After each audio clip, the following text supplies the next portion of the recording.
It all began in the most unexpected way. I hadn't gone looking for something new, something different, certainly not someone else. Yet somehow, over time, a connection blossomed where I least expected it. What started as friendly conversations and casual laughter turned into secret glances, then lingering touches. Before I could fully understand what I was doing, I had stepped over the line. And just like that, I was involved in a passionate affair. It was thrilling. The stolen moments, the adrenaline of sneaking around, the rush of feeling desired again, it made my heart race in a way it hadn't in years. It felt like I had rediscovered a version of myself I'd forgotten existed. Every encounter with him pulled me deeper, stirring emotions I didn't know I still had. But as much as those moments ignited something inside me, they also came with a heavy cost. Guilt. A constant, gnawing guilt that clung to me even in my happiest moments. Every lie I told, every excuse I made to my husband, chipped away at my peace of mind. I started dreading the evenings when I came home late, wondering if he could tell. I began overthinking every word he said, every glance he gave me, questioning if he figured it out. Eventually, the weight of it all became unbearable. My husband wasn't confrontational, but I could feel a shift. He became quieter, more observant, and I sensed he was beginning to see through the veil I had so carefully crafted. Fear crept in, not of being exposed, but of losing everything on terms I couldn't control. So I made a decision. A bold one, maybe a reckless one. I told him I wanted a divorce. I expected anger, accusations, maybe even tears. But instead, he just sat there quietly, his face unreadable. He nodded slowly, as if he had seen this coming for some time. There was no shouting, no pleading, just silence and a calm that unnerved me more than any outburst could have. In that moment, his quiet dignity made me pause. For the first time since it all began, I started to doubt myself, not just a decision, but the entire path I had taken to get there. Still, I pressed on. I believed that if I followed my heart, everything would eventually make sense. I had sacrificed so much for this new love. I told myself it had to be worth it, but fate had other plans. Just when I thought I was stepping into a new life, my lover, left. No warning, no long goodbye, just a message, carefully worded and cold, explaining that he couldn't do this anymore, that the intensity was too much, the risks too high, and just like that, he was gone. My world crumbled. I had torn apart my marriage, walked away from a man who had stood by me for years, and now the person I thought I had risked everything for had disappeared. I was left standing in the wreckage of my choices, completely alone. Desperation took over. I tried to go back, to return to the man I once called home. I reached out, hoping that maybe, just maybe, he would forgive me, that we could rebuild what I had broken. But he had changed. When I saw him again, he was different. Stronger, more composed, and distant. It wasn't that he hated me. He simply no longer needed me. He had moved on, quietly and gracefully, and I could feel that there was no space left for me in his heart. He had let go, even if I hadn't. In the quiet of those empty days, I started to feel the full weight of everything I had done. The silence of my apartment echoed with memories of the life I used to have, the laughter, the arguments, the simple routines. I thought of the man who once looked at me with love, and how I had shattered that trust. I had no one to blame but myself. I spiraled into a kind of loneliness I didn't know existed. Regret became my constant companion.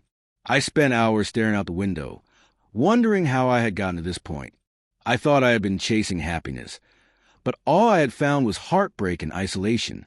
And yet, somewhere in that painful stillness, a small part of me began to awaken.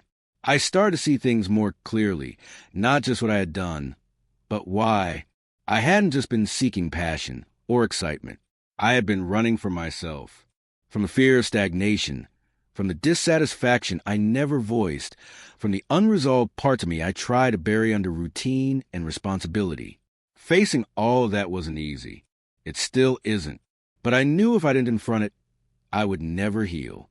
I began to take small steps: therapy, journaling, long walks, phone calls with old friends. I had to learn to sit with the discomfort, to accept the pain I had caused and the pain I felt. Most importantly, I had to learn to forgive myself, even if no one else ever did. I don't know what the future holds. I may never get back what I lost, and I've made peace with that. But I'm learning day by day to rebuild, not the life I had before, but a new one rooted in honesty, self-awareness, and growth. This isn't the story I want for myself, but it's the one I have. And now, all I can do is own it, live with it, and try to become someone better on the other side. There were mornings I couldn't get out of bed. The weight of everything, my choices, the hurt I caused, the people I pushed away, sat on my chest like a stone.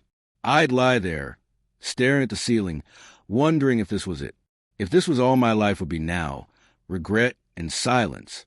I'd scroll through old photos, torture myself with memories of holidays, shared dinners, inside jokes. He used to make me laugh with just a look. I didn't realize how rare that was until it was gone. I stopped pretending everything was fine. I stopped telling myself I could fix it all in one sweeping gesture. Instead, I began accepting the reality I had created. I stopped running from the pain, from the guilt, from myself. I started to confront things that made me uncomfortable. I allowed myself to remember everything, even the parts one didn't want to. The way I used to glance at my phone during dinner, hiding messages I didn't want him to see. The awkward silences that grew longer as the months passed. The way I convinced myself I deserved more, without appreciating what I already had. It wasn't just about the affair. It was about everything leading up to it.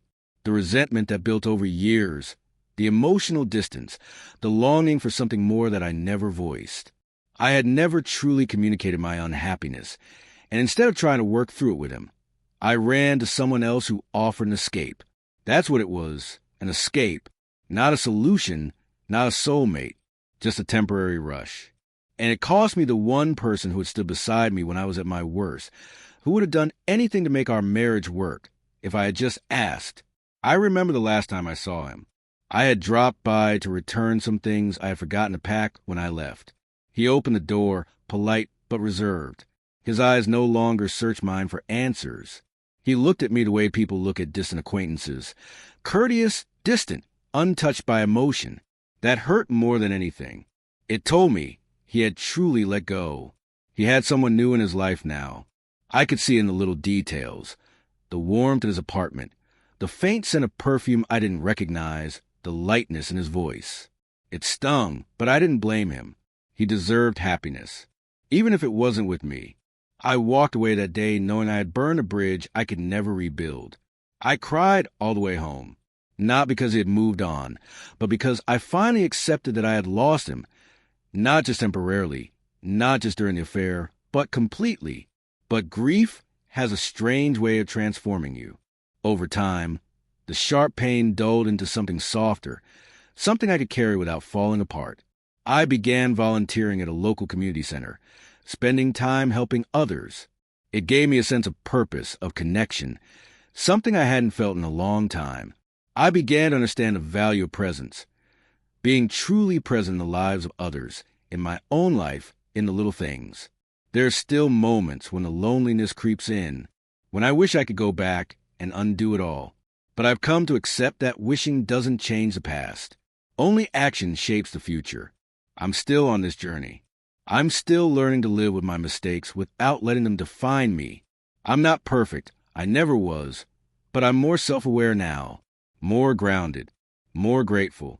Sometimes I see couples walking hand in hand, laughing over coffee, sharing quiet glances, and I feel a bittersweet ache, not out of jealousy, but remembrance. I once had that, and I let it go. But I also know now that healing doesn't mean returning to what once was. It means growing into someone who won't make the same mistakes again. Someone who knows the value of honesty, communication, and loyalty. This chapter of my life may have been born from chaos and heartbreak, but it's leading me towards something better, something real. And while I may never fully erase the scars of my past, I can wear them as reminders of who I once were and who I'm striving to become. I am not the same person I was.